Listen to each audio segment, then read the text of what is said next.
Hello everybody, welcome back to the shop. Got another project on the healing bench today. This I haven't looked at in quite a long time. This is the injection pump off of the Ruston Hornsby that I am restoring for Zagray Farm.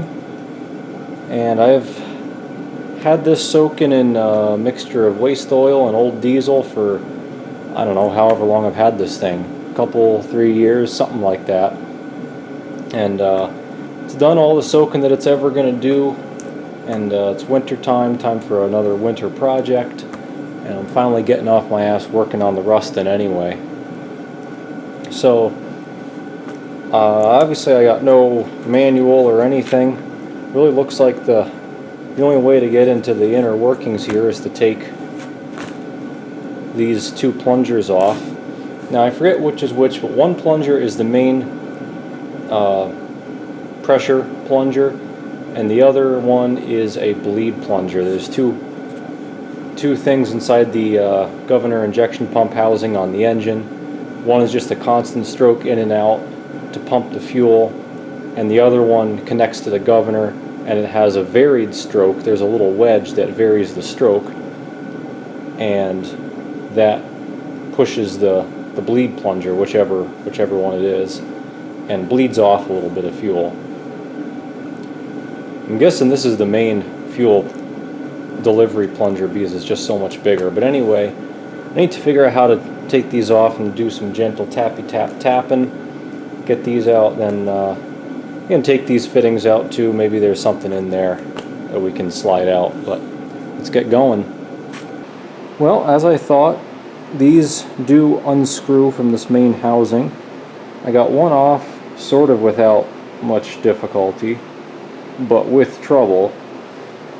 Just a little bit of heat and a little bit of tapping while putting pressure on it with a wrench, and it came out.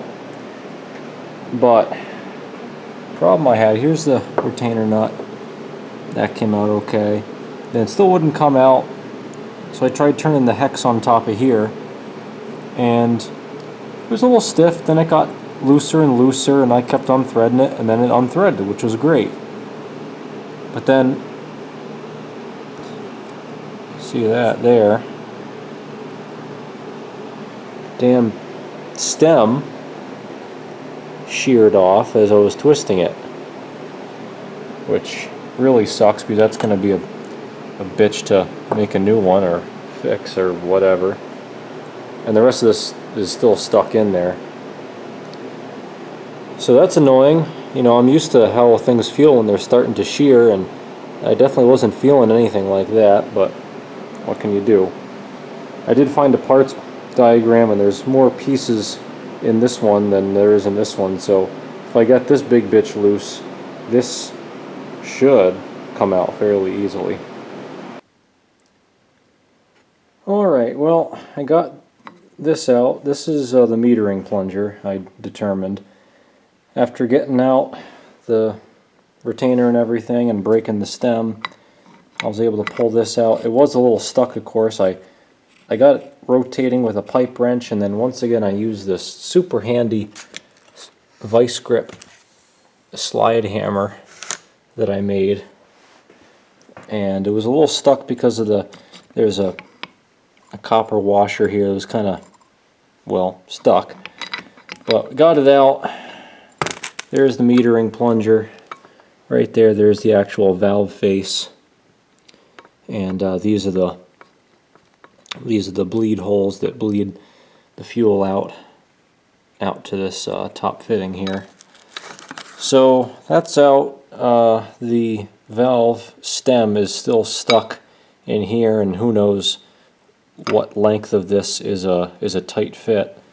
I actually did get this big bitch loose, just plenty of heat, and I was leaning on it with my big 2-foot adjustable while hitting it with a hammer, kind of a hokey impact wrench, because well, I don't have a socket this big anyway, and it's probably too tall for a socket to put on my impact. But anyway, I did get it loose.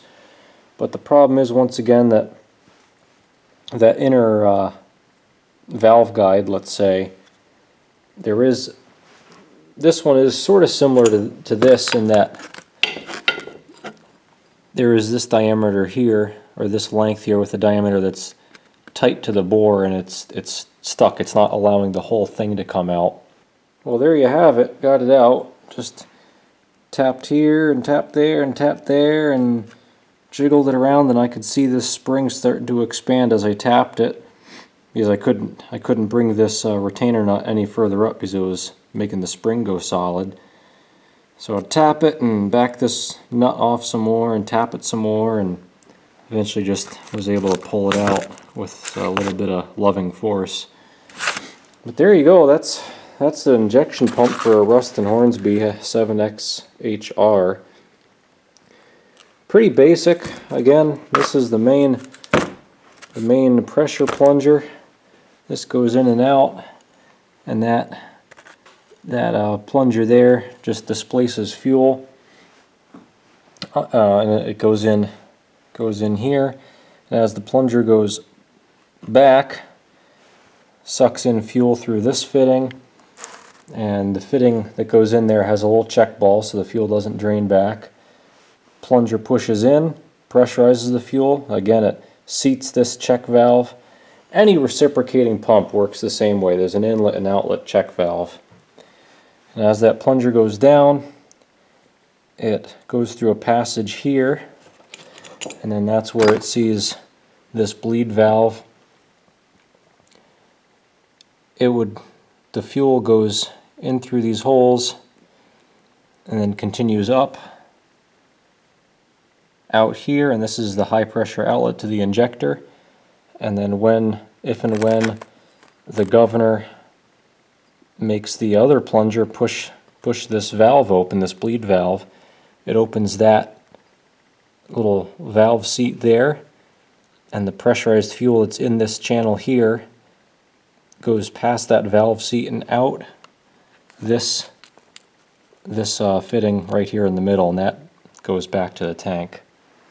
Alright, here's the main pressure plunger. I got it set up in my big old antiquated hydraulic press here.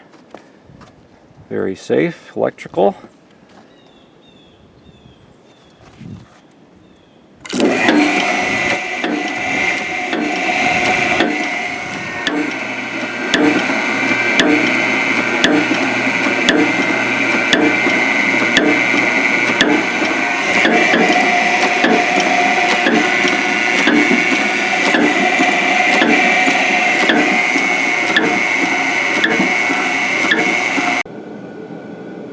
Well, here it is, all apart. That press worked pretty well.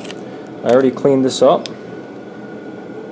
Cleaned up really well, both the bore and this plunger.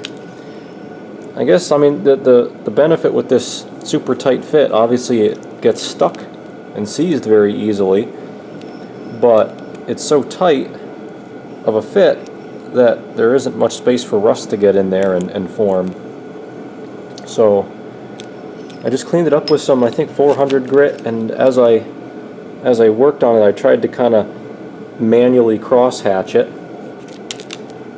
And that's that. I'm just going to clean up the rest of these parts and pieces, just, you know, so it's not all crusty and nasty. Here's the sealing washer. This is an interesting washer. It has a chamfer on it to mate with that. But anyway, that's it. So there's the main plunger, and there's all the other parts and pieces. Then lastly, here's the metering plunger. I did finally get it fully pushed out, not without more carnage. I broke the head off, the valve head. So this is definitely going to need to get remade, both because of either end. Very, very brittle. So luckily I have all the parts and pieces. I'll have to give it to a machinist and see if we can make another one of these. And then this I'll just clean up the outside real quick and put some sandpaper through the bore. Again, you know, that looks a little dirty, but you can see it's kind of shiny too, so it should clean up fairly well. I mean, look at that. I haven't cleaned this up at all. It's a little discolored, but still smooth and fairly clean. So that's it for disassembly. think this is a good enough video. You know, I don't want to make them too long. So once I get all these parts and pieces squared away, and you know, I have a new one of these made and all that, I'll do another video of putting this all back together. So it's one more baby step for the Ruston, and that's that. So thanks for watching. Make sure to hit the subscribe button and like button over there, and keep up to date with this project and many others. Thanks for watching, everybody, and come on back for more.